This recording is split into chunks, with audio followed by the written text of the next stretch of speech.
Bonjour à tous, bonjour Marisol Touraine. Bonjour Roland Sicard. C'est aujourd'hui que commence la discussion de la loi qui porte votre nom sur la santé, loi contre laquelle les médecins sont vent debout. Ils protestent notamment contre le tiers payant. Ils organisent une journée santé morte aujourd'hui. Sur ce tiers payant, vous ne reviendrez pas dessus ? Cette loi sur la santé, sur la modernisation de notre système de santé, c'est quoi ? C'est une loi qui veut faciliter l'accès aux soins, l'accès à la santé. Et c'est donc dans ce cadre-là qu'avec la volonté de la justice, de l'égalité dans l'accès aux soins, j'ai proposé l'extension progressive du tiers payant. Le tiers payant, c'est quoi ? C'est ce que vivent tous les Français lorsqu'ils vont à la pharmacie. C'est-à-dire que vous n'avancez pas les frais de la consultation chez le médecin, comme vous n'avancez pas le prix des médicaments lorsque vous allez à la pharmacie. C'est un système de justice, de progrès, parce que dans notre pays, aujourd'hui, Roland Sicard, il y a des hommes, des femmes qui ne vont pas chez le médecin, renoncent à se faire soigner parce qu'ils n'ont pas suffisamment d'argent à un moment donné pour payer le prix de la consultation. Et je ne parle pas des gens les plus modestes. Je parle de gens qui, par exemple, peuvent avoir 2, 3 enfants et ont besoin de faire plusieurs consultations en même temps. Alors, j'entends l'inquiétude des médecins, vous savez. Et est-ce qu'il y a une négociation encore possible ou pas ? Il y a eu beaucoup de concertations. J'ai entendu leurs préoccupations, notamment d'avoir un système simple. Ce que disent les médecins, ça va être compliqué, ça va être de la paperasse, et ils disent qu'aujourd'hui, ils le font déjà pour certains malades, ce qui est vrai, et qu'il arrive qu'il y ait des bugs.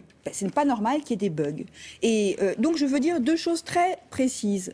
D'abord, dans la loi, il sera prévu des garanties de simplicité et d'efficacité. Et concrètement, le médecin sera payé en moins de 7 jours.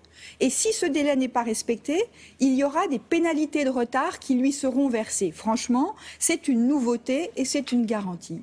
Et puis, la deuxième chose, c'est que le système qui va se mettre en place, ça n'est pas simplement le même qui existe déjà aujourd'hui et qu'on va généraliser. On va mettre en place un système nouveau, techniquement fiable et qui sera de cette façon-là une garantie de simplicité. Donc moi je veux rassurer autant que possible les médecins, leur dire que j'ai entendu leurs préoccupations de simplicité, mais j'entends aussi la demande des Français. Ça n'est pas un hasard si les Français sont très favorables au tiers payant, parce qu'au fond, aller chez son médecin, ce doit être quelque chose de simple lorsque l'on est malade, de la même manière qu'on n'hésite pas à acheter des médicaments quand on va à la pharmacie. Ce que disent les médecins, c'est que ça va déresponsabiliser les malades et donc creuser le trou de la Sécu. Écoutez, franchement, je ne crois pas que les médecins disent beaucoup cela, en tout cas pas la majorité d'entre eux. J'ai entendu ça dans les rangs de l'UMP, effectivement.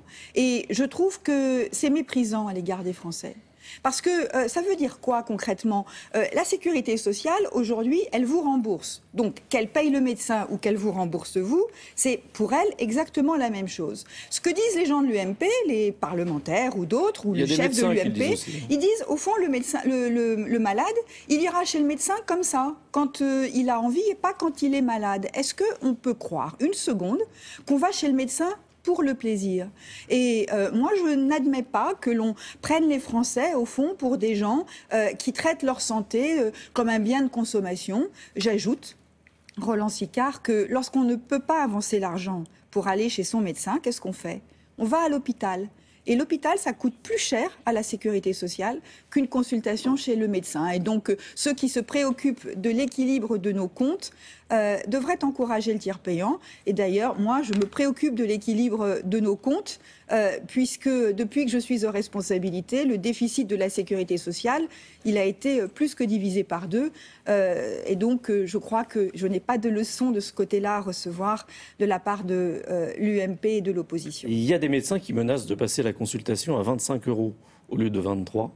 Et c'est le malade qui paierait la différence. Oui, c'est le malade qui paierait la différence et donc et qui ne serait pas remboursé. Et donc, je veux dire que c'est quand même préoccupant d'entendre des médecins assumer le fait. La sécurité sociale gère cela et elle prendra évidemment les mesures qui s'imposent. Mais je voudrais dire à vos téléspectateurs qui, au fond, quand ils vont chez le médecin, leur généraliste notamment, et qu'on leur demande 23 €, se disent, au fond, 23 €, ça n'est peut-être pas pas beaucoup, est passé de 23 à 25, on peut comprendre. Je voudrais dire que à côté des 23 euros, il y aura une négociation, comme il y a régulièrement une négociation. Vous savez, la rémunération des médecins, elle est négociée de façon régulière dans le cadre de la sécurité sociale. Mais à côté des 23 euros, il y a d'autres rémunérations qui sont versées et qui, elles, ont augmenté de près de 10% depuis 4 ans. Ce sont des rémunérations, par exemple, pour les médecins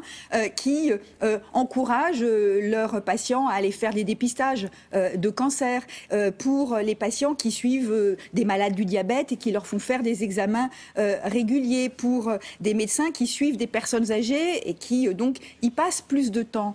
Ces rémunérations, elles ont été l'année dernière de près de 6 000 euros, un peu moins de 6 000 euros dans l'année. Ça n'est pas négligeable et ça a augmenté de près de 10% en 4 ans. Donc il y a la rémunération à l'acte. Mais à côté de la rémunération à l'acte, il y a bien d'autres rémunérations qui, elles, augmentent de façon très significative depuis quelque temps. Sur un sujet très différent, l'affaire de la German Airways, l'affaire du copilote de la German Airways, a reposé la question du secret médical. Est-ce qu'il faut l'adapter? Est-ce que le médecin doit avoir le droit, la possibilité de prévenir un employeur s'il constate qu'un malade peut mettre en danger la vie d'autres personnes?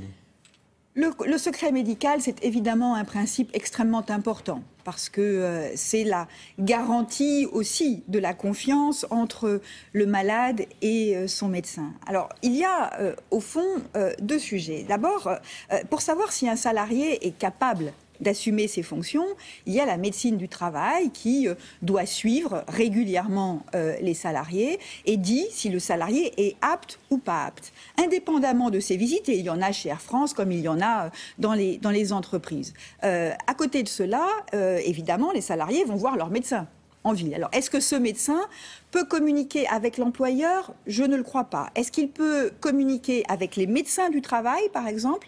Je sais qu'une réflexion est engagée par le Conseil de l'Ordre qui souhaite que les médecins entre eux puissent discuter, le Conseil de l'Ordre des médecins, pardon, puissent discuter entre eux.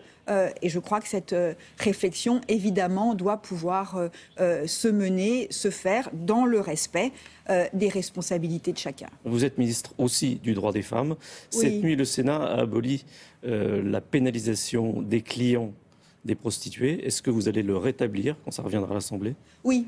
Clairement, je veux dire que ce qui s'est passé cette nuit est absolument incroyable et méprisant à l'égard des femmes. Le droit des femmes, c'est le droit à disposer de son corps, et le droit des femmes, ça n'est pas le droit de se servir des femmes et d'utiliser les femmes comme on le souhaite. Et moi, je trouve invraisemblable et régressif que non seulement on ait renoncé à la pénalisation des clients, le débat peut s'engager, mais que l'on ait fait des femmes prostituées ou des prostituées, non pas des victimes, mais des coupables, puisque on a rétabli le délit de racolage.